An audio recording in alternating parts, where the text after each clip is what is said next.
Which of the two 2025 Genesis is going to be better? We're showcasing the all-new 2025 GV80 Coupe in a uni white over Sevilla red obsidian versus the GV80 Prestige vanilla beige smoky over Alta white. This year we get an updated grille, wheels, interior gets new tech, plus an e-supercharge for the new coupe that gives us over 400 horsepower and over 400 pound-feet of torque. But which one's going to be better? I'm Anthony from Hawkeye Rides. I'm gonna throw in some pros and cons, compare this to the competition. We're gonna start off with the new GV80 Coupe. Both of them are going to have 8.1 inches of clearance and standard all-wheel drive. You only get two trims to choose from when you're going into the coupe. E-Supercharge, which is a 48-volt mild system that gives you 409 horsepower and 405 pound-feet of torque, or the twin-turbo 3.5-liter six-cylinder that's giving us 375 horsepower and 391 pound-feet of torque.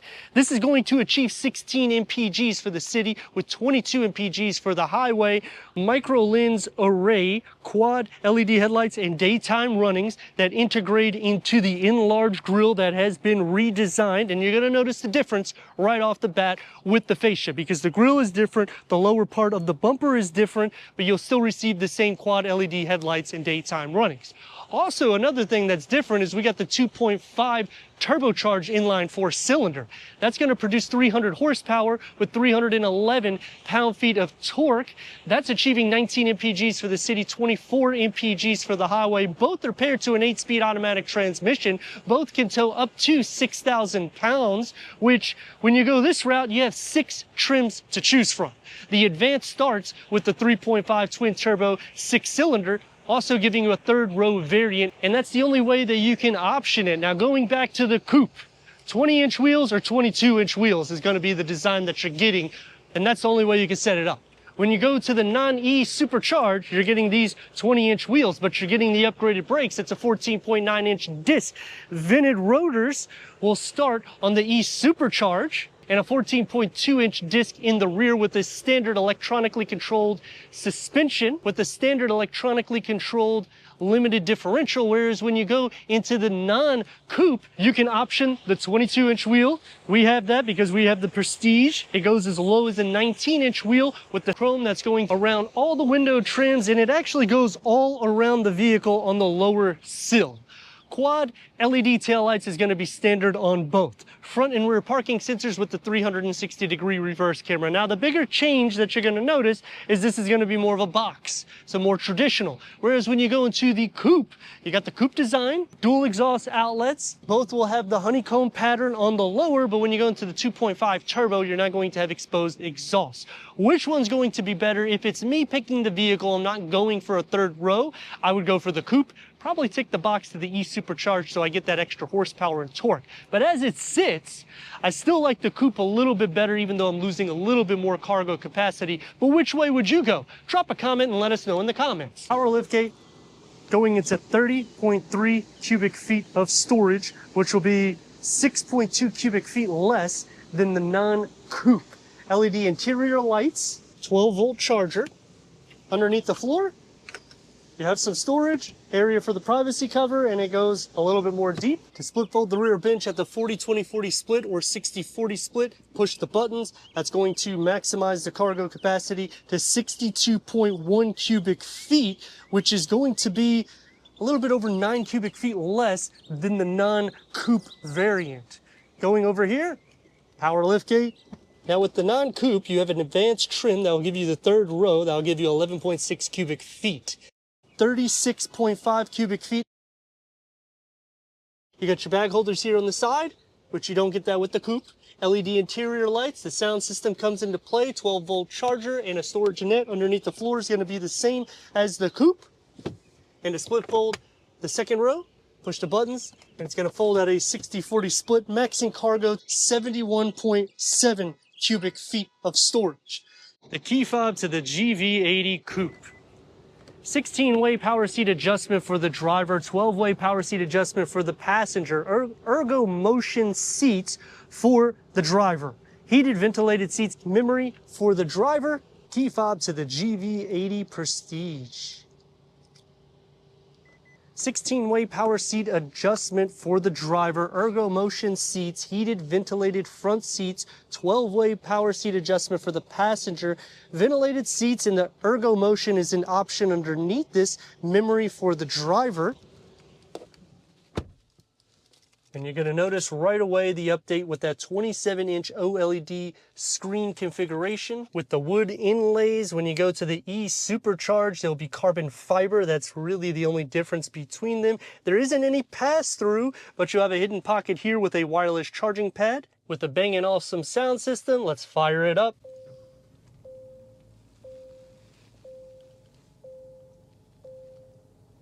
Leatherette will be on the top portion of the dashboard. You'll have the microfiber suede inserts for the headliner with a digital rear view mirror and home link. LED interior lights. Napa leather will be on all the seating surfaces. This center here is going to be heated. Tri-climate control settings is standard. 2 USB ports and a 12-volt. You still got physical knobs, and this is a touchpad. Navigation is standard. Wireless Apple CarPlay, Android Auto, Sirius XM. Click onto the home button, or you can click down here and it's a touchpad also. Go into the setups, and this is going to be everything that you can configure, including the voice recognition.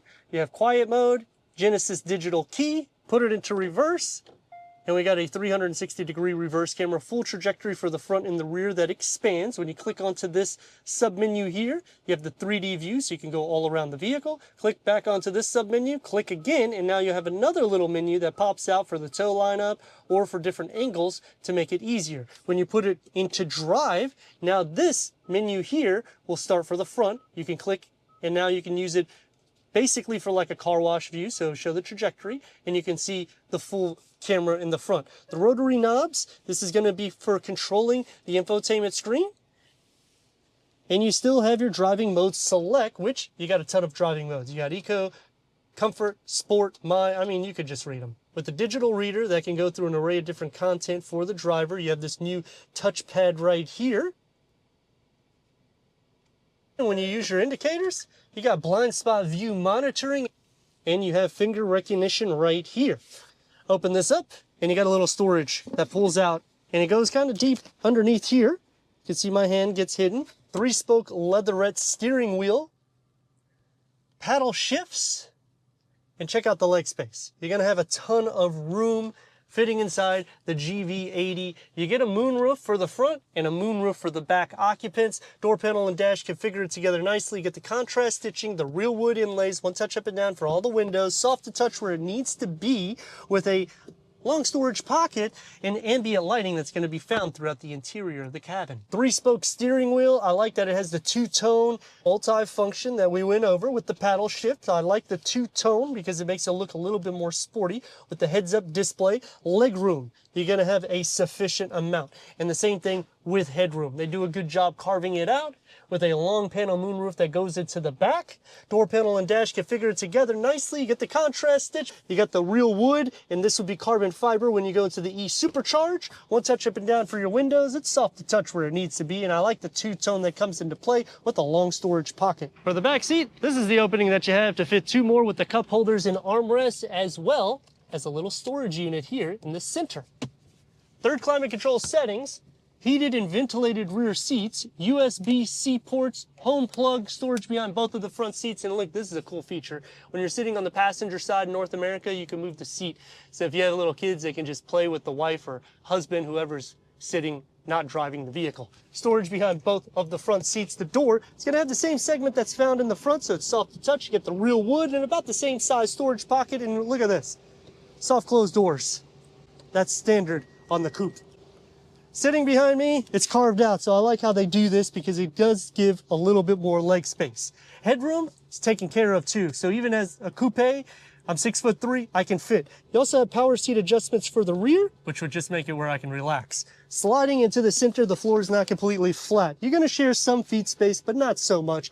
Butt, leg, and shoulder space, I've left the seat in the position where it's folded back so you can see you're not really sharing that much, and because the seats are carved out in the way the design is, you're still blocking the central command, but I can actually fit in the coupe. But let's see how the non-coupe looks. The back seat, this is the opening that you have to fit 2 more with the cup holders and armrest down. You'll have the little storage. Fold this up for later. 3rd climate control. Quad will be on the 3.5T. 2 USB-C. Home plug. Storage is going to be behind both of the front seats, and we get a manual sunshade. Door is going to have the same segment that's found in the front. You get that contrast stitch, soft to touch, the real wood with the smaller storage pocket. The rear bench is not power folding. It is a manual. And this is the leg space you're going to have. It's carved out, and you could just pull the lever here, so that way you can lay down and relax, or you could just sit up right like this. Headroom is not going to be a problem either way. Sliding into the center, feet space, not an issue. Butt, leg, and shoulder space, I mean, the GV80 does a good job. That's why you go from the GV70 to the GV80, because you're getting more room, and because you have that moonroof, it gives optimal space for the center occupant like me at 6'3", opposed to the coupe where it's going to be a little bit more cramped. We're taking the non-coupe out first with 300 horsepower, 311 pound-feet of torque to see the motivation. Turn radius to start off. It's about 2 lanes. Let's rock and roll.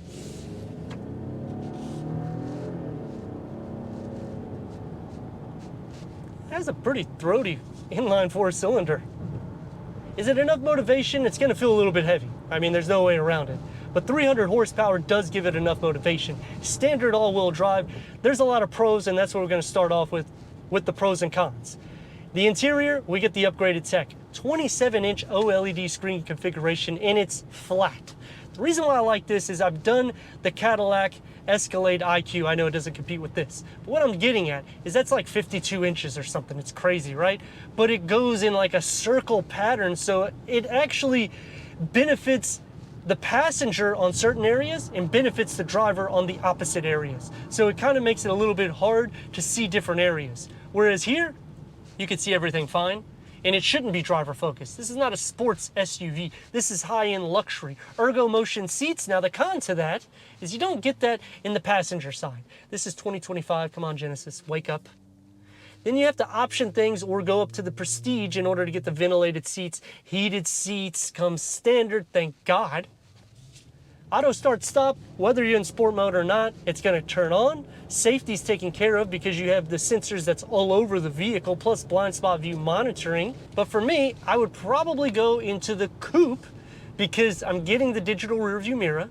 I'm getting more standard amenities opposed to having to add things that go up trim base. Plus I'm getting that 3.5 twin turbo 6-cylinder standard with 375 horsepower and 391 pound-feet of torque. It doesn't sound like a huge difference, but it really does give a night and day difference in a drive considering the weight in these vehicles. Plus, if you go into the coupe, you also have the E-Supercharge, we have a review on that already, which that unlocks over 400 horsepower, making it a little bit quicker.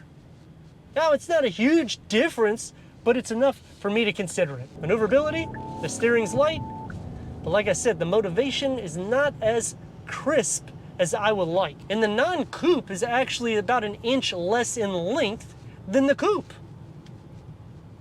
The only reason why I would go GV80 non-coupe is because I'm wanting the Advance to get the 3rd row capabilities. Otherwise, I think the coupe kind of takes it where it should go. I mean, if you're looking at competition, nobody offers you a 2-row or a 3-row in one SUV. You usually have to go into a different SUV, but with Genesis, they offer it as a trim, so it makes it a little bit more unique. Plus, the technology that you get the haptic feel for the touchpad for your climate control, as well as the top touchpad for the infotainment screen. But then you still have to option features even going into the Prestige trim. Now the coupe with the twin turbo, 375 horsepower. Oh yeah, motivation is definitely key here. Now you can get this same power option in the non-coupe, so just remember that. But yeah, night and day difference. And this has upgraded brakes, so you got the 4 pistons in the front, plus you got a 14.9-inch disc. It's gonna be vented when you go into the E-Supercharge, which we have a review on. And like I was saying, for the comparison, I mean, I would go the coupe. The styling looks better. You get more standard features. I get it. It's around $9 grand difference. It's going to take me to some pros and cons, which the pros, the more features, you get more power option, and more power to begin with the base trim, and you only have 2 trims, so it makes the configuration easy. And when you go into the E-Supercharge, you get the carbon fiber inserts, which just make it feel a little bit more sporty. Now on the con, like I was saying on the exterior, I wish it had more power. Braking on the vehicle, you can stop on a dime if you need to, like I'm literally flying through the window. Turn radius at more or less a stop point is not as good as I want. About 2 and a parlay. Let's rock and roll. A throaty V6 engine, and you can just simply throw it into comfort and you don't hear it anymore. But then you're gonna hear a little bit of the road noise. It does have noise control, which blocks out some of that exterior noise, but with 20-inch wheels, I mean, you're gonna hear some of that. The steering is pretty light for the most part. Because it has the steering assist and I have it activated, it doesn't like me to move it so much, so it gets a little bit more tight. It doesn't tighten up when you change the driving mode, which is a con to me. The Ergo Motion seat, I love the massage seats, and it goes up the butt in the back. I dislike that it is not on the passenger side. Another pro is you get ventilated seats in the rear as well as heated seats, plus you get this heated center area here where you're resting your arms. But for this $80-ish thousand price point, I would really like to see over 20-way power seat adjustment. I would like to see memory for the passenger side. But on the Pro, you're getting 18 speakers through Bang & Olufsen, 14 channels, 1,400 watts. That's crazy. So like I was saying when I was in the GV80 non-coupe for the Prestige, if you're going 2.5 turbo, drive that first because it may be sufficient, because once you get into 3.5 twin turbo V6, it's a night and day difference, which is why I would choose this over that. But going into competition, I mean, that $8,000–9,000 difference in price puts you almost at an M60i variant for BMW, which gives you a S68 engine, which is a detuned M engine. 500 horsepower, that's freaking crazy. Plus you're getting a little bit more luxury, and going against Audi and Mercedes, it's gonna be the same thing. You're right at the same pricing, but Genesis has kind of played a little bit more low-key and gave more luxury. But hands down, if you're looking for the safety, this is by far a little bit more safer than those vehicles because of the blind spot view monitoring, lane keep assist, steering assist, forward collision, rear collision. Heck, the sensors for the rear are reading while I'm driving the vehicle, so it makes it even more safe. Going against the competition that goes in class, like Infiniti, Acura, Lexus, this is going to be more powerful, a little bit more quiet, same towing capabilities as Infiniti. But which one is better in this comparison? I would go for the Coupe, but let us know your thoughts in the comments. And if you're new to the channel, consider subscribing. Check out the next video.